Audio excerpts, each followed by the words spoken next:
About 2 weeks ago, you hear that the Phillies are favored to sign Bichette, and that Ken Rosenthal would be surprised if it wasn't the Phillies, and John Heyman would be surprised if the Phillies didn't end up with Bichette. And they had a great Zoom meeting, and momentum was building, and all of those things. And we heard so much about it. You could not hear any more about Bichette and the Phillies, because I think Bichette's agents and representatives wanted that to be out there, and it's very clear they wanted that to be out there. And then lo and behold, the Mets swoop in and they end up signing Bichette. We find out that they too had a meeting with him, but nobody knew about that one. We only knew about the Phillies meeting, and they end up doing the 3-year deal with the opt-outs that the Phillies don't want to do, and they end up with Bichette, and the Phillies end up holding their jocks. And then they turn around and 90 minutes later, re-sign JT Realmuto to a 3-year deal worth $45 million that can be worth as much as $60 million. And even that, which is something I think they should have done, kind of elicited a groan from me. Seriously, just an all-time bad optics day for the Phillies. But I want to make a little bit of sense of it, and we're going to bring you in for the rational thought here. Yeah, and I will try to provide rational thought. And the reality is, though, Bob, there is a takeaway that I have that is probably in agreement with a lot of the fans at this point, and I'll start there before I get into the rational thought of it. And the takeaway that I have is if the two teams that spend more money than the Phillies, which are the Dodgers and the Mets, are willing to do this modernized style of contracting, which is to include opt-out clauses but give them more money up front, then the Phillies need to be willing to do that as well. Yeah. Otherwise, you're going to lose out to those two teams on players. Now, that to me is that's the criticism and I think it's a fair criticism, and everybody should be on board with that criticism, because I think the Phillies kind of, had Preston Mattingly came out, what was it, like a week ago or so, or a week and a half ago, when he said we don't do opt-out clauses. Now, he may have been referring to a question about a relief pitcher, and maybe the way he phrased it was a little bit more generic, and we interpreted it as we would never do it for anybody. I got to think that if the situation was right, that the Phillies would not balk at bringing in the right guy to help them win a championship just because he wanted some sort of opt-out at some point. So that, to me, that's the first thing. And I want to bring that out first, Bob, and we could talk about that. And then I'll get into the rationale of why they don't sign Bichette or match the offer that the Mets gave. But I want to kind of talk to you about that first, because that seems to be kind of where things had been trending the last couple of years.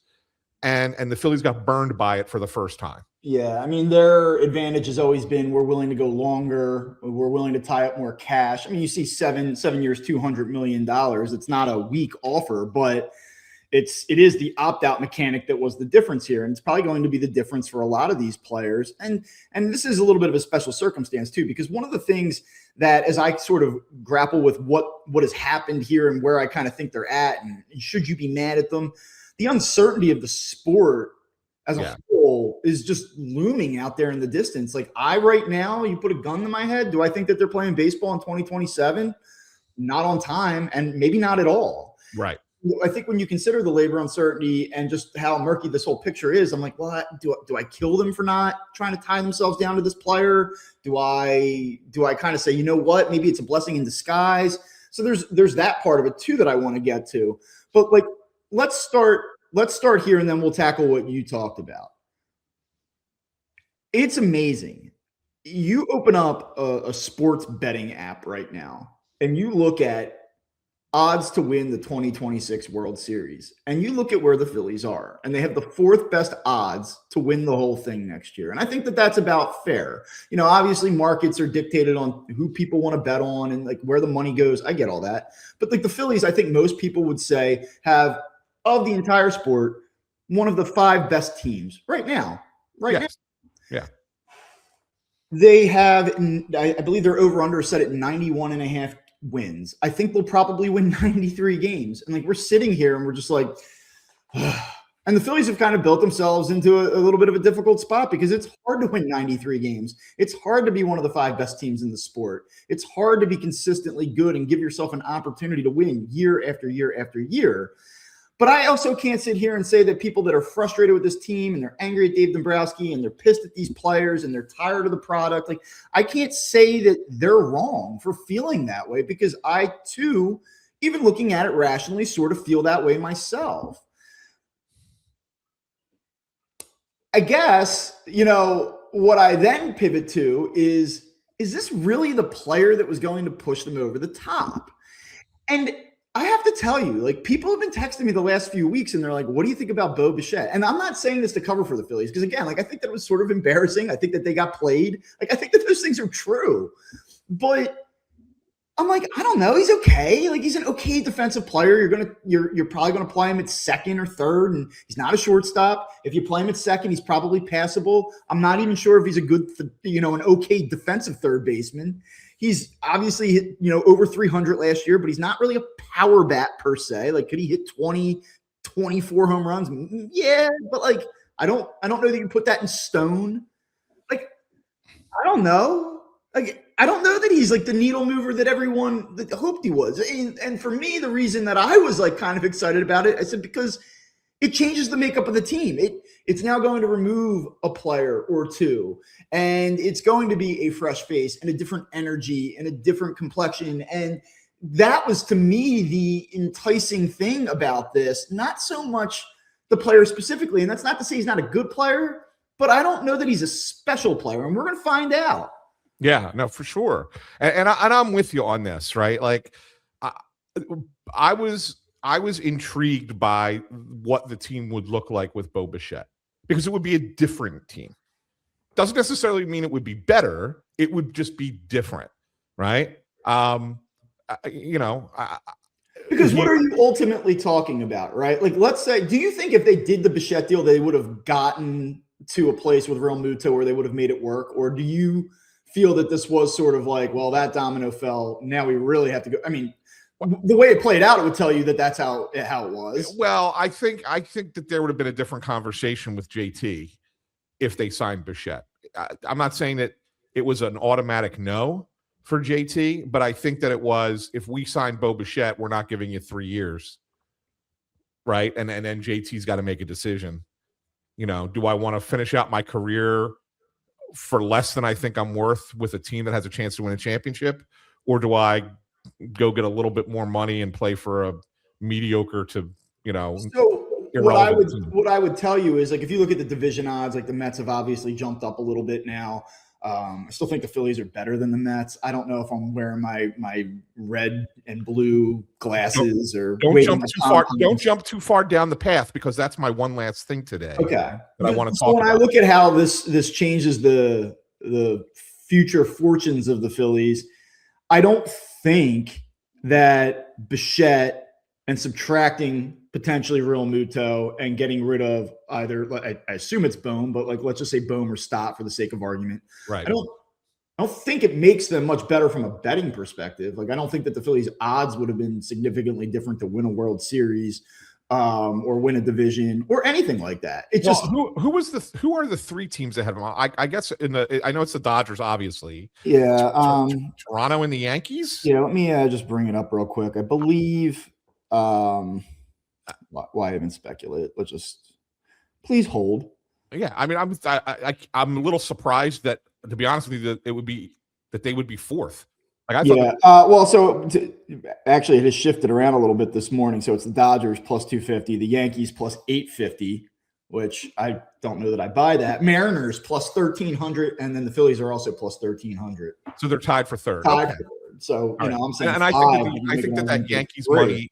I think that Yankees money is always, they're like the Dallas Cowboys, right? Their money is always going to be. Well, money's always going to be tied up in the Yankees. And also there's this idea that if they're in it and they'll go lay the hammer at the deadline and they have the resources to do it. And, there's some reality in that. But anyway, I don't want to turn it into a betting podcast. But the point being is that they're still kind of where they would have otherwise been. Like, they weren't jumping those other teams with Bichette. And they probably wouldn't have You know, they didn't fall because they didn't get them. So I just, now all that said, there's one other part, and there's just so many different layers of this to sort of unpack. So we're kind of going through it sequentially right now. But the next part of it is that you look at the free agent classes the next few years, they're not very good. And there's not a lot of difference making bats.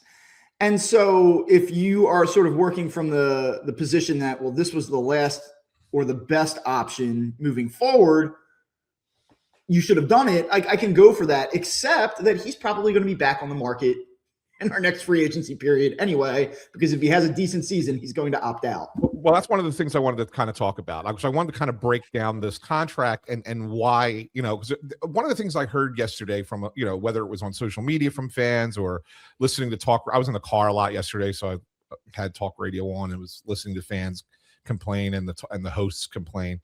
But when you look at the contract, first of all, Bichette's agent, I think this was a stroke of genius. Yeah, he had a nice day. Yeah, by him, right? In this sense. So if you take what the Phillies offer was, let's look, it was 7 years, $200 million, which I think is a fair offer for what Bichette is, right? Would you agree that $26 million a year is about the kind of player that he is, right? All right. So that's fair. All right. So what he would have gotten $26 million. Instead, he gets $42 million a year from the Mets, right? Well, why do the Mets value him at 42 and the Phillies value him at 26? The opt-out is the difference, right? And we talked about that. He can get out early, so the Mets may not, and they may end up only paying him 47, because I think the opt-out pays him 5, if I'm not mistaken. It's either 4 or 5, I forget. But why split hairs? So if you're Bichette and his agent, you look at it and go, we could collect $46 million for 1 year from the Mets. If we have a good year, right, he opts out, and then does he get the equivalent of what he would have gotten from the Phillies, if not more, in free agency? If he exceeds, given what I just said, which is that these free agent classes are not spectacular, at least at the moment, as we talk right now, he's going to exceed it. If he has a good to even maybe slightly above average year, he's going to get it. Right. So he gets a lot more now and then gets the same. He could then sign with the Phillies for the same contract a year from now. Yeah. Like, I mean, in all honesty, could really sign that same contract a year later. And oh, by the way, he pocketed $46 million in the process beforehand. So it was smart by the agent. All right. Now let's look at it in this way too. Both the Phillies and the Mets are well above the luxury tax, right? So there's a penalty. And I don't want this to be everybody to yell at me to sit there and say, oh, come on. Oh, that's ridiculous. Yeah. But there is a reality to this, that Bichette is going to cost the Mets $95 million in 2026 if he opts out. If he doesn't opt out, it's $5 million less. But still, the penalty of 110%, once you're above that second luxury tax threshold, now you sit there and go, are you paying $95 million for 1 year of Bichette? Let's imagine that for a second. Like, let's imagine that was the contract that was here. What kind of scrutiny is that guy under when the Phillies are committing $95 million to him? Yeah. It's crazy. It's a crazy, like, that's why Steve Cohen has the money to do it and just like burn it. But when you look at it and you look at the Mets, and again, I'm going to save it for one last thing. If you're the Phillies, do you sit there and say, we'll just wait? It's all right. Yeah, if we like him, we think he would be a great fit here. We're willing to wait a year.